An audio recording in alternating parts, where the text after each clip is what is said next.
بسم الله الرحمن الرحيم ألف لام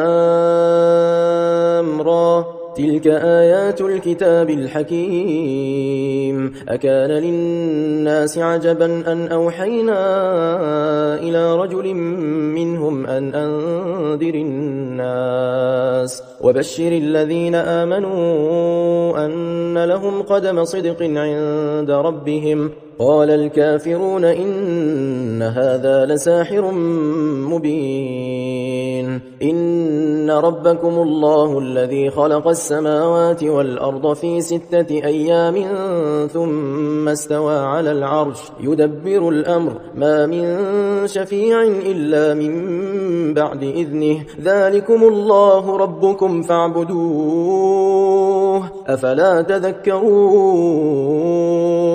إليه مرجعكم جميعا وعد الله حقا إنه يبدأ الخلق ثم يعيده ليجزي الذين آمنوا وعملوا الصالحات بالقسط والذين كفروا لهم شراب من حميم وعذاب أليم بما كانوا يكفرون هو الذي جعل الشمس ضياء والقمر نورا وقدره منازل لتعلموا عدد السنين والحساب ما خلق الله ذلك إلا بالحق يفصل الآيات لقوم يعلمون إن في اختلاف الليل والنهار وما خلق الله في السماوات والأرض لآيات لقوم يتقون إن الذين لا يرجون لقاءنا ورضوا بالحياة الدنيا واطمأنوا بها والذين هم عن آياتنا غافلون أولئك مأواهم النار بما كانوا يكسبون إن الذين آمنوا وعملوا الصالحات يهديهم ربهم بإيمانهم تجري من تحتهم الأنهار في جنات النعيم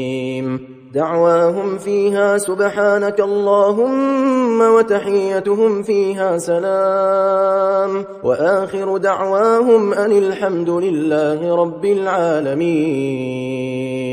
ولو يعجل الله للناس الشر استعجالهم بالخير لقضي إليهم أجلهم فنذر الذين لا يرجون لقاءنا في طغيانهم يعمهون وإذا مس الإنسان الضر دعانا لجنبه أو قاعدا أو قائما فلما كشفنا عنه ضره مر كأن لم يدعنا إلى ضر مسه كذلك زين للمسرفين ما كانوا يعملون ولقد أهلكنا القرون من قبلكم لما ظلموا وجاءتهم رسلهم بالبينات وما كانوا ليؤمنوا كذلك نجزي القوم المجرمين ثم جعلناكم خلائف في الأرض من بعدهم لننظر كيف تعملون وإذا تتلى عليهم آياتنا بينات قال الذين لا يرجون لقاءنا ائت بقرآن غير هذا أو بدله قل ما يكون لي أن أبدله من تلقاء نفسي إن أتبع إلا ما يوحى إلي إني أخاف إن عصيت ربي عذاب يوم عظيم قل لو شاء الله ما تلوته عليكم ولا أدراكم به فقد لبثت فيكم عمرا من قبله أفلا تعقلون فمن أظلم ممن افترى على الله كذبا أو كذب بآياته إنه لا يفلح المجرمون ويعبدون من دون الله الله ما لا يضرهم ولا ينفعهم ويقولون هؤلاء شفعاؤنا عند الله قل أتنبئون الله بما لا يعلم في السماوات ولا في الأرض سبحانه وتعالى عما يشركون وما كان الناس إلا أمة واحدة فاختلفوا ولولا كلمة سبقت من ربك لقضي بينهم فيما فيه يختلفون ويقولون لولا أنزل عليه آية من ربه فقل إنما الغيب لله فانتظروا إني معكم من المنتظرين وإذا أذقنا الناس رحمة من بعد ضراء مستهم إذا لهم مكر في آياتنا قل الله أسرع مكرا إن رسلنا يكتبون ما تمكرون هو الذي يسيركم في البر والبحر حتى إذا كنتم في الفلك وجرين بهم بريح طيبة وفرحوا بها جاءتها ريح عاصف وجاءهم الموج من كل مكان وظنوا أنهم أحيط بهم دعوا الله مخلصين له الدين لئن أنجيتنا من هذه لنكونن من الشاكرين فلما أنجاهم إذا هم يبغون في الأرض بغير الحق يا أيها الناس إنما بغيكم على أنفسكم متاع الحياة الدنيا ثم إلينا مرجعكم فننبئكم بما كنتم تعملون إنما مثل الحياة الدنيا كماء إن أنزلناه من السماء فاختلط به نبات الأرض مما يأكل الناس والأنعام حتى إذا أخذت الأرض زخرفها وزينت وظن أهلها أنهم قادرون عليها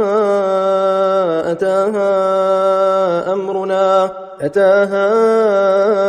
أمرنا ليلا أو نهارا فجعلناها حصيدا كأن لم تغن بالأمس كذلك نفصل الآيات لقوم يتفكرون والله يدعو إلى دار السلام ويهدي من يشاء إلى صراط مستقيم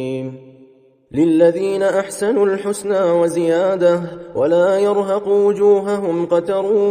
ولا ذلة أولئك أصحاب الجنة هم فيها خالدون والذين كسبوا السيئات جزاء سيئة بمثلها وترهقهم ذلة ما لهم من الله من عاصم كأنما أغشيت وجوههم قطعا من الليل مظلما أولئك أصحاب النار هم فيها خالدون ويوم نحشرهم جميعا ثم نقول للذين أشركوا مكانكم أنتم وشركاؤكم فزيلنا بينهم وقال شركاؤهم ما كنتم إيانا تعبدون فكفى بالله شهيدا بيننا وبينكم إن كنا عن عبادتكم لغافلين هنالك تبلو كل نفس ما أسلفت وردوا إلى الله مولاهم الحق وضل عنهم ما كانوا يفترون قل من يرزقكم من السماء والأرض أم من يملك السمع والأبصار ومن يخرج الحي من الميت ويخرج الميت من الحي ومن يدبر الأمر فسيقولون الله فقل أفلا تتقون فذلكم الله ربكم الحق فماذا بعد الحق إلا الضلال فأنى تصرفون كذلك حقت كلمة ربك على الذين فسقوا أنهم لا يؤمنون قل هل من شركائكم من يبدأ الخلق ثم يعيده قل الله يبدأ الخلق ثم يعيده فأنى تؤفكون قل هل من شركائكم من يهدي إلى الحق قل الله يهدي للحق أفمن يهدي إلى الحق أحق أن يتبع أم من لا يهدي إلا أن يهدى فما لكم كيف تحكمون وما يتبع أكثرهم إلا ظنا إن الظن لا يغني من الحق شيئا إن الله عليم بما يفعلون وما كان هذا القرآن أن يفترى من دون الله ولكن تصديق الذي بين يديه وتفصيل الكتاب لا ريب فيه من رب العالمين أم يقولون افتراه قل فأتوا بسورة مثله وادعوا من استطعتم من دون الله إن كنتم صادقين بل كذبوا بما لم يحيطوا بعلمه ولما يأتهم تأويله كذلك كذب الذين من قبلهم فانظر كيف كان عاقبة الظالمين ومنهم من يؤمن به ومنهم من لا يؤمن به وربك أعلم بالمفسدين وإن كذبوك فقل لي عملي ولكم عملكم أنتم بريئون مما أعمل وأنا بريء مما تعملون ومنهم من يستمعون إليك أفأنت تسمع الصم ولو كانوا لا يعقلون ومنهم من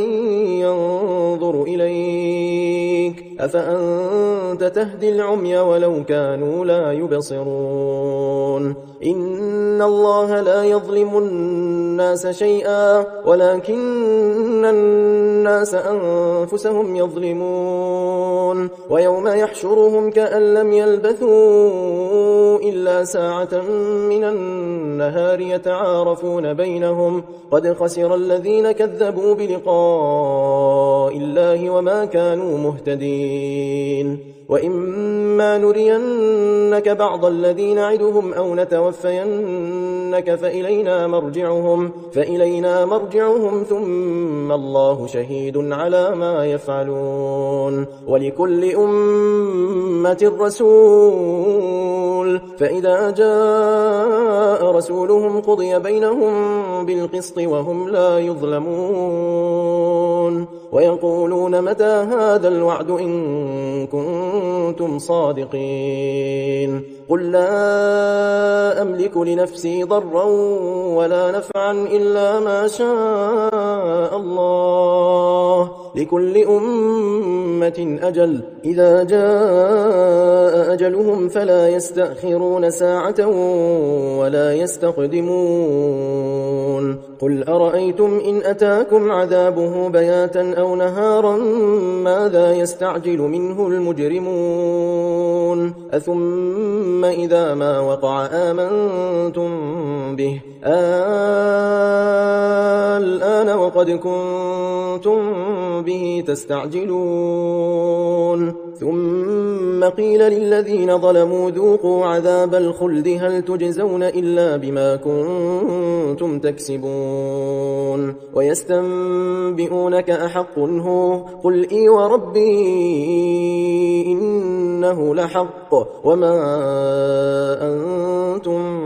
بمعجزين ولو أن لكل نفس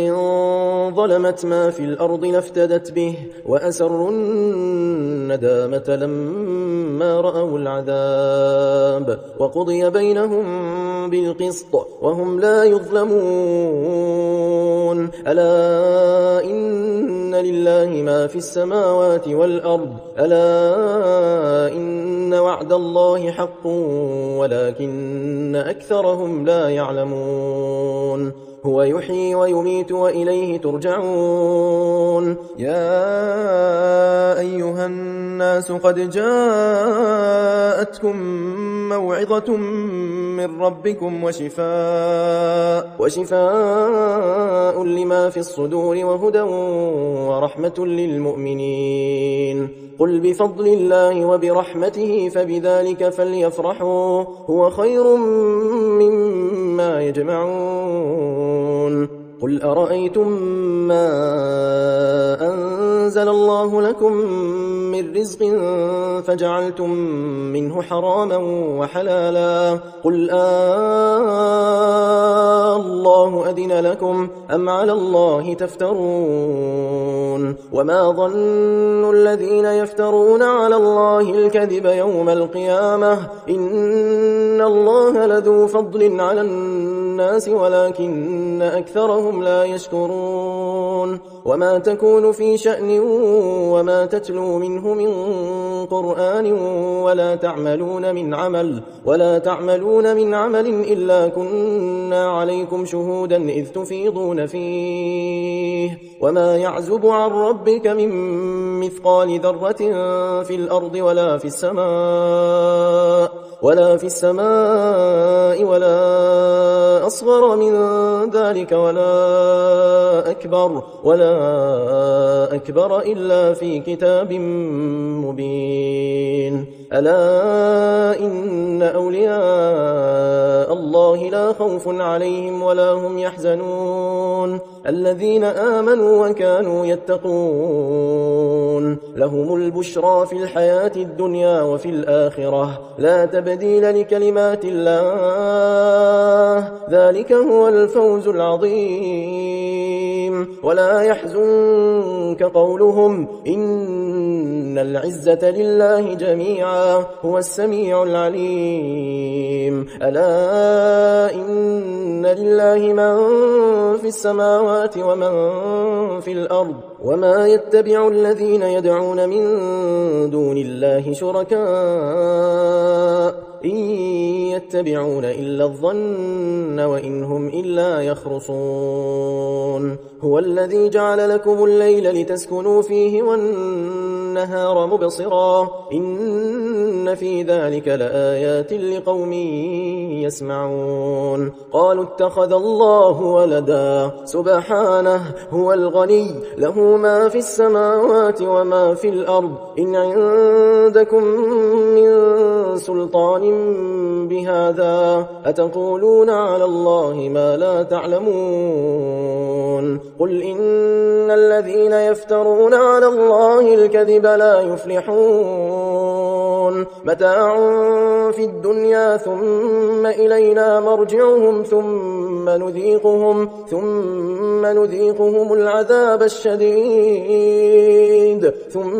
نذيقهم العذاب الشديد بما كانوا يكفرون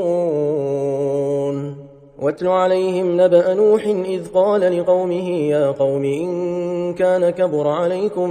مقامي وتذكيري بآيات الله فعلى الله توكلت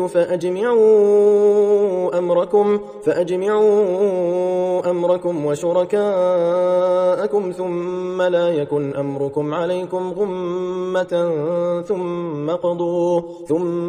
قضوا إلي ولا تنظرون فإن توليتم فما سألتكم من أجر إن أجري إلا على الله وأمرت أن أكون من المسلمين فكذبوه فنجيناه ومن معه في الفلك وجعلناهم خلائف وأغرقنا الذين كذبوا بآياتنا فانظر كيف كان عاقبة المنذرين ثم بعثنا من بعده رسلا إلى قومهم فجاءوهم بالبينات فما كانوا ليؤمنوا بما كذبوا به من قبل كذلك نطبع على قلوب المعتدين ثم بعثنا من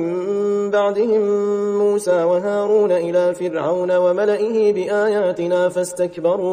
فاستكبروا وكانوا قوما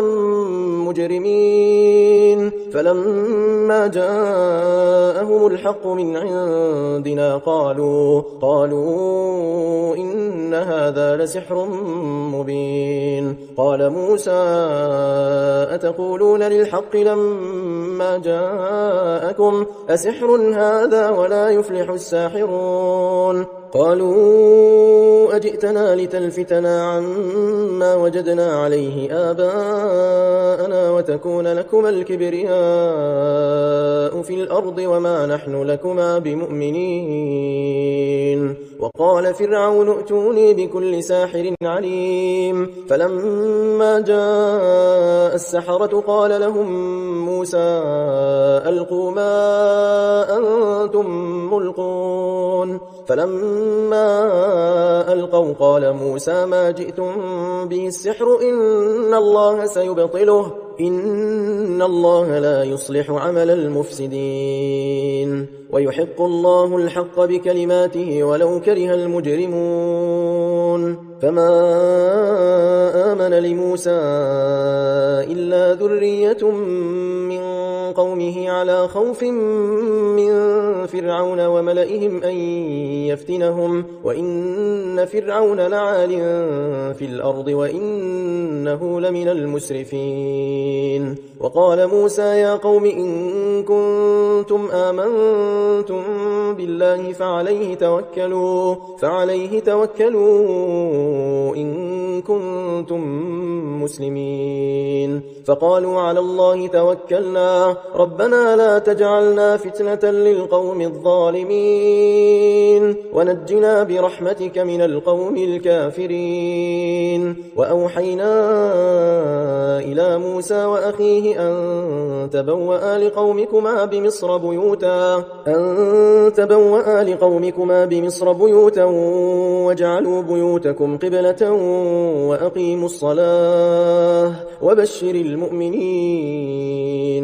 وقال موسى ربنا إنك آتيت فرعون وملأه زينة وأموالا في الحياة الدنيا ربنا ليضلوا عن سبيلك ربنا اطمس على أموالهم واشدد على قلوبهم فلا يؤمنوا حتى يروا العذاب الأليم قال قد أجيبت دعوتكما فاستقيما ولا تتبعان سبيل الذين لا يعلمون وجاوزنا ببني إسرائيل البحر فأتبعهم فرعون وجنوده بغيا وعدوا حتى إذا أدركه الغرق قال آمنت أنه لا إله إلا الذي آمنت به بنو إسرائيل وأنا من المسلمين الآن سليمان وقد عصيت قبل وكنت من المفسدين فاليوم ننجيك ببدنك لتكون لمن خلفك آية وإن كثيرا من الناس عن آياتنا لغافلون ولقد بوأنا بني إسرائيل مبوأ صدق ورزقناهم من الطيبات فما اختلفوا حتى جاءهم العلم إن ربك يقضي بينهم يوم القيامة فيما كانوا فيه يختلفون فإن كنت في شك مما أنزلنا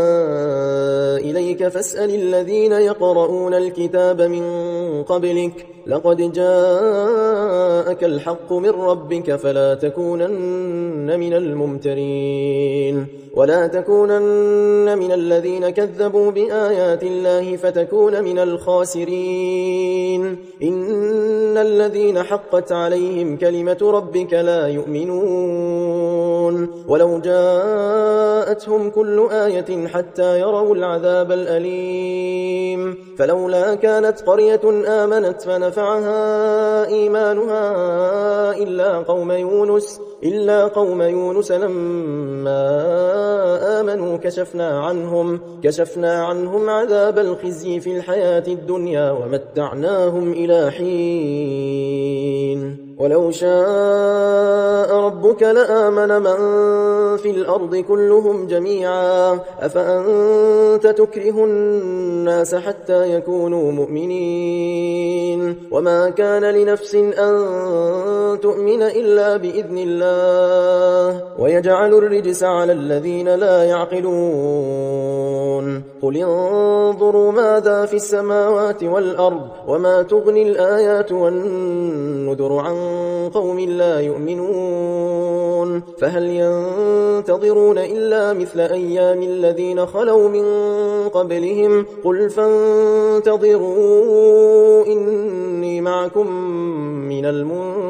المنتظرين ثم ننجي رسلنا والذين آمنوا كذلك حقا علينا ننجي المؤمنين قل يا أيها الناس إن كنتم في شك من ديني فلا أعبد الذين تعبدون من دون الله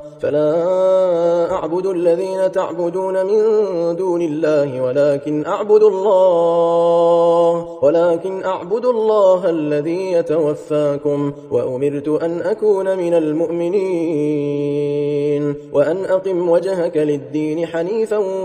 ولا تكونن من المشركين ولا تدع من دون الله ما لا ينفعك ولا يضرك فإن فعلت فإنك إذا من الظالمين وإن يمسسك الله بضر فلا كاشف له إلا هو وإن يردك بخير فلا راد لفضله يصيب به من يشاء من عباده وهو الغفور الرحيم قل يا أيها الناس قد جاءكم الحق من ربكم فمن اهتدى فإنما يهتدي لنفسه ومن ضل فإنما يضل عليها وما أنا عليكم بوكيل واتبع ما يوحى إليك واصبر حتى يحكم الله وهو خير الحاكمين